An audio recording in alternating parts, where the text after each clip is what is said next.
Hi everyone, good morning. Welcome to KP chemistry. Basically last video में हमने solubility के बारे में पढ़ा था। उससे पहले वाले में मोलरिटी कंसंट्रेशन के बारे में पढ़ा था। उससे न्यूमेरिकल सॉल्व किए थे। लास्ट वाले में हमने सॉल्युबिलिटी के बारे में पढ़ा था, कुछ डेफिनेशन देखे थे, उसके बारे में पढ़े थे। और उस वो दो टाइप की होती है, solubility of solid in liquid और दूसरा था गैसेस इन लिक्विड। तो वो ख़त्म हो गया था सॉलिड इन लिक्विड में, बचा था हमारा गैसेस, जिसमें हमें पढ़ना था हेनरी लॉ के बारे में। तो basically solubility in gases in liquid में क्या होता है कि जब हम प्रेशर अप्लाई करते हैं, मतलब यहाँ पे हमने दो कंटेनर के थ्रू, दो एग्जांपल के थ्रू हमने समझाया है कि दो कंटेनर है जिसमें हमारा गैस मतलब सॉल्यूशन और गैस दोनों है। सॉल्यूशन मीन्स मतलब लिक्विड और गैस दोनों है। तो जो हमारा लिक्विड है वो सरफेस पे, गैस जो अपर पार्ट में है। जब हम उसको मतलब ऊपर से दाब देते हैं, मतलब प्रेशर लगाते हैं, तो जब प्रेशर लगाते हैं तो हमारा जो वॉल्यूम होता है वो डिक्रीज होता है। जब हमारा वॉल्यूम डिक्रीज होता है तो उसमें क्या होता है, अगर हम किसी भी चीज़ पे प्रेशर मारेंगे, सपोज उसमें पहले कम पार्टिकल थे, जब प्रेशर मारेंगे तो वो धीरे धीरे क्लोज आएंगे मतलब हमारा जो वॉल्यूम है वो डिक्रीज कर रहा है, मतलब पर यूनिट वॉल्यूम डिक्रीज कर रहा है, बट जो हमारे गैसेस पार्टिकल की पर यूनिट वॉल्यूम है वो इंक्रीज कर रहे हैं। तो इससे क्या होता है कि जब हम प्रेशर अप्लाई करते हैं, हमारे जो कंपाउंड है, मतलब ऐसे कैसे समझ लो कि जैसे एक ग्लास है, उसमें हमने मतलब कुछ ऐसे कुछ उसमें लिक्विड है और गैस है, हमने ऊपर से प्रेशर मारा। मतलब कुछ जो गैस के पार्टिकल है, कुछ तो डिज़ोल्व है, कुछ नहीं है। तो जब हम प्रेशर मार के मतलब उसको हम ज़बरदस्ती डिज़ोल्व करने का ट्राई कर रहे हैं, तो वो क्या होता है कि मतलब जब हम प्रेशर लगाते हैं तो वो वॉल्यूम क्या होता है उसका डिक्रीज होता है।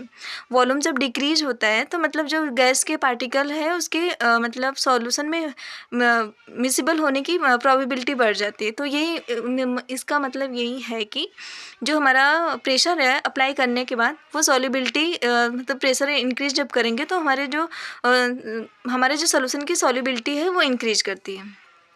तो अब हम आते हैं हेनरी लॉ पे।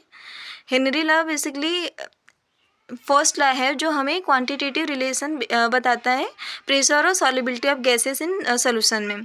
तो अगर आप लोग इसका डेफिनेशन लिखना चाहते हैं तो आप लोग लिख सकते हो।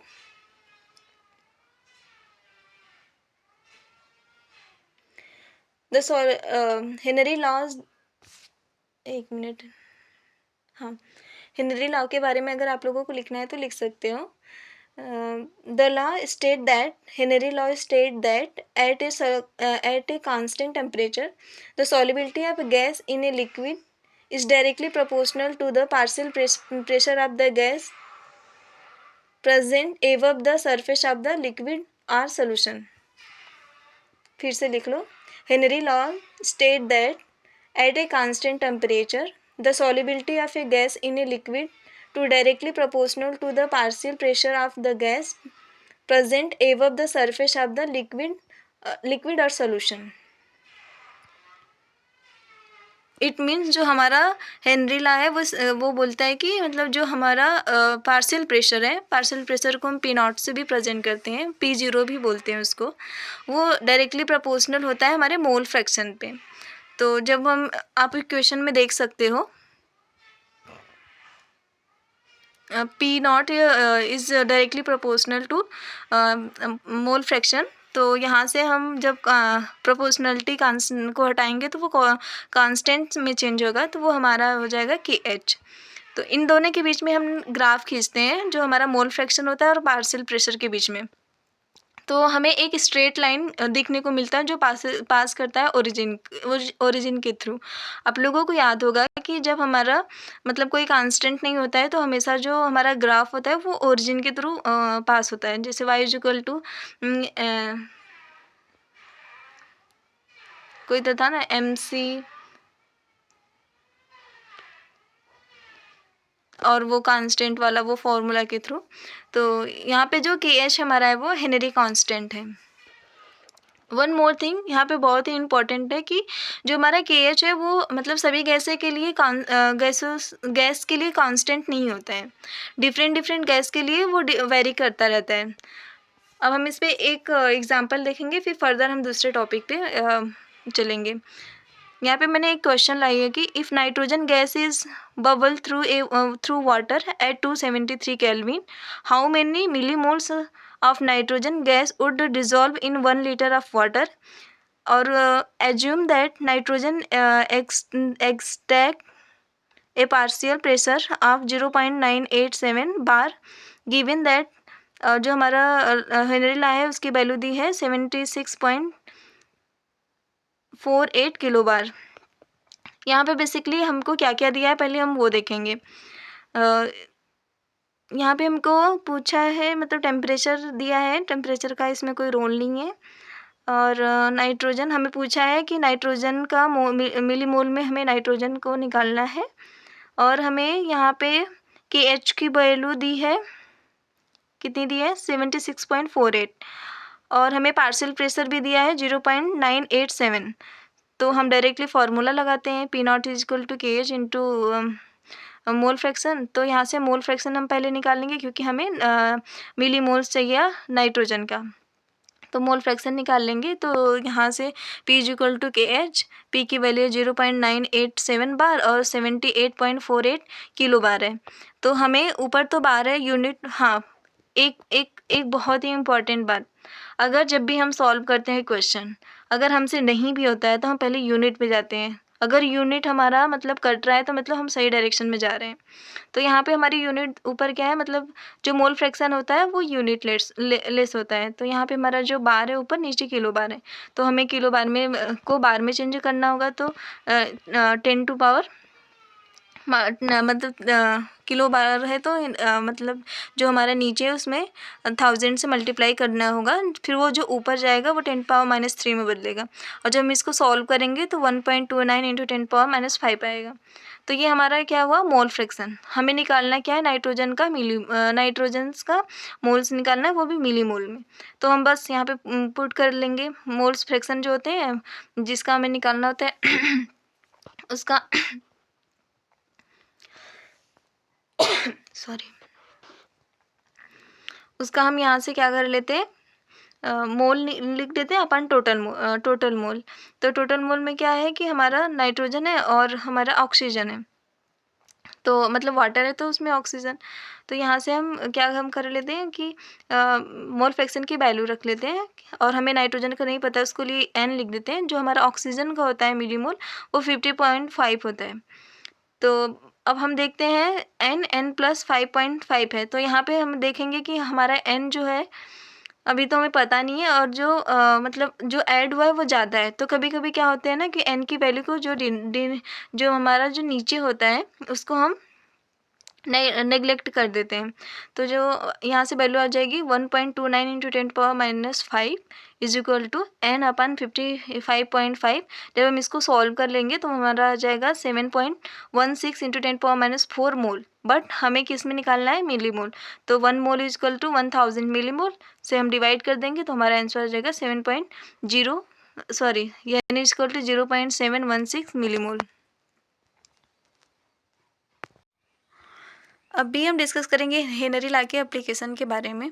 बेसिकली इसका एप्लीकेशन ये है कि जब हम कभी आप लोग देखे होंगे कि जब हम कोको कोला या पेप्सी की बॉटल को ओपन करते हैं तो उसमें से जो मतलब कुछ झाग निकलता है, ऐसा क्यों होता है। बेसिकली जब कंपनीज वाले उसमें डालते हैं लिक्विड, उसके अंदर हाई प्रेशर डाल देते हैं। जैसे ही हम ओपन करते हैं तो वो प्रेशर उसका डिक्रीज होता है, तो इसलिए वो जो हमें झाग बनता है ना उसी के कारण बनता है। और आपने देखा होगा कि मतलब जब गोताखोर पानी समुद्र के नीचे जाते हैं तो वो अपने साथ सिलेंडर लेके जाते हैं, गैस के सिलेंडर, हाइड्रोजन और हीलियम के। ऐसा क्यों, क्योंकि जब वो गोताखोर समुद्र के नीचे जाते हैं तो वहाँ पे प्रेशर हाई होता है। जब प्रेशर हाई होता है तो वहाँ पे जो हमारे शरीर में जो ब्लड होता है उसमें नाइट्रोजन की क्वांटिटी इंक्रीज कर जाती है प्रेशर हाई होने से। तो इसलिए जब वो सरफेस पे आते हैं तो सडनली वो जो प्रेशर होता है वो डिक्रीज करने लगता है, जिससे एक बहुत डेंजरस बीमारी होती है जिसका नाम है डिकम्प्रेशन, जो मतलब हमारी लाइफस्टाइल को बिल्कुल चेंज कर देती है। तो इससे बचने के लिए गोताखोर जो थे हाइड्रोजन और हीलियम को ले जाते हैं ताकि जो हमारे बॉडी का प्रेशर है वो जो हमारे बॉडी का जो प्रेशर है वो न्यूट्रल है। और हाँ, कभी-कभी हम क्या होता है कि जब हम पहाड़ों पे जाते हैं, तो पहाड़ों पे हमें साँस लेने में भी प्रॉब्लम होती है। ये भी हेनरी ला का ही एप्लीकेशन है, क्योंकि जब हम ऊँचाई पे जाते हैं, उतने ही हमें क्या होता है कि प्रेशर हमारा डिक्रीज़ होता है as compare to the ground. तो वहाँ पे क्या होता है, हमारा जो ब्लड में वहाँ पे ऑक्सीजन की जो मात्रा होती है वो डिक्रीज़ होने लगती है, इसलिए हमें ब्रीदिंग प्रॉब्लम होती है। तो वहाँ पे भी हमारा हेनरी लॉ ही काम करता है। तो ओके गाइस, तो नेक्स्ट टॉपिक हम आ जाते हैं, vapour pressure of the liquid solution. इसमें बेसिकली कुछ ज़्यादा है नहीं, इसमें हम राउल्स लॉ के बारे में पढ़ेंगे। तो इसमें 2 है, vapour pressure of liquid solution के 2 हैं, एक लिक्विड लिक्विड होता है और एक होता है liquid in solid in liquid, sorry. तो हम अभी पहला डिस्कस करेंगे vapour pressure of liquid in liquid solution. So basically Raoult's law जो होता है वो राउल्स लॉ की जो डेफिनेशन होती है, मैं आप लोगों को वो बोल देती हूँ, आप लोग नोट कर लेना, उसमें कुछ है नहीं। इसमें से प्रॉब्लम पूछता है और उसका जो डेरिवेशन है वो पूछता है।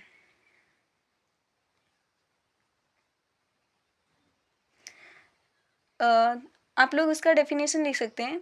Raoult's law state that for a solution of vapour Raoult's law state that for a solution of volatile liquid, the partial vapor pressure of each component of the solution is directly proportional to its mole fraction present in the solution. फिर से एक बार देख लो। Raoult's law state that for a solution of a volatile liquid, the partial vapor pressure of each component of a solution is directly proportional to its mole fraction present in the solution. तो उसमें क्या बोल रहा है कि जो हमारा partial pressure होता है वो हमें मोल फ्रैक्शन के डायरेक्टली प्रोपोर्शनल होता है। तो सेम यहाँ पे भी आप देख सकते हैं। तो P1 is directly proportional to X1। यहाँ पे P1 क्यों है, क्योंकि हमने 2 कंपोनेंट्स के लिए निकाल रहे हैं, मतलब 2 कंपोनेंट लिए हैं। तो कंपोनेंट 1 के लिए P1 एज ए नोटेशन दिए और दूसरे के लिए P2। तो P1 is equal to P1 not और पार्शियल प्रेशर है P1 कंपोनेंट का कर लेते हैं। तो यहाँ पे बेसिकली जो P1 नॉट है वो हमारा जो राउल्ट्स लॉ कांस्टेंट है। तो यहाँ से सेम हम जो है P2 के लिए भी कर लेते हैं। फिर हम जानते हैं कि जो टोटल प्रेशर निकालते हैं वो according to Dalton's law, partial pressure is equal to क्या होता है, जितने भी हमारा टोटल प्रेशर होते हैं, जितने भी पार्शियल प्रेशर जैसे 1 2 3 4 सबके सम के इक्वल होता है। तो वहाँ से हमने यहाँ पे 2 लिया है, तो दोनों को रख लेंगे। और and also we know that कि जो मोल फ्रैक्शन होता है वो हमेशा, मतलब जितने भी मोल फ्रैक्शन होता है उसका जो होता है सम हमेशा 1 के इक्वल होते हैं। तो वहाँ से करने के बाद जो chi1 है वहाँ पे हम लिख देंगे 1 माइनस chi2।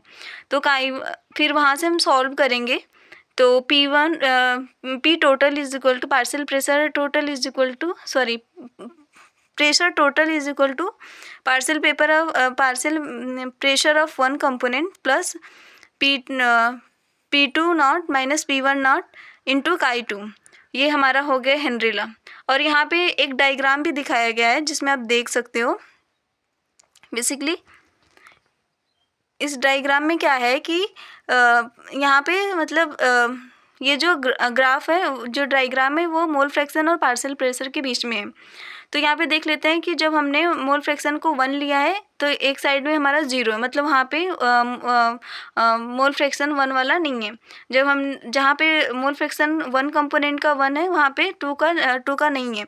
तो उसके बीच में हम जब देखते हैं तो वो P1 मतलब फर्स्ट वाला जो होता है P1 पार्शियल प्रेशर होता है P2, और जो दोनों डॉट लाइन है वो पार्शियल प्रेशर है, जो हमारा सॉलिड लाइन है वो हमारा टोटल प्रेशर का आता है। तो इन दोनों का सम कर लेते हैं। और हम थर्ड टॉपिक पे आके देखते हैं कि जो तो हमारा जो था Raoult's law can act as a specific case for the Henry law. तो इसके लिए हम क्या देखते हैं कि राउल्ट्स लॉ जो हमारा होता है, अभी हमने पढ़ा है कि P is equal to KH into chi. तो एंड ऑल्सो हेनरी लॉ हमारा होता है PI is equal to PI into mole fraction of I। तो यहाँ से हम देख रहे हैं कि हमारा दोनों तो सेम है, बस हमें डिफरेंस क्या है दोनों के कोफिशिएंट में। तो यहाँ पे हम एक चीज़ लिख सकते हैं कि Raoult's law become a special for the Henry law in which Kh become equal to the Pi naught. I hope you guys are enjoying. Thank you very much.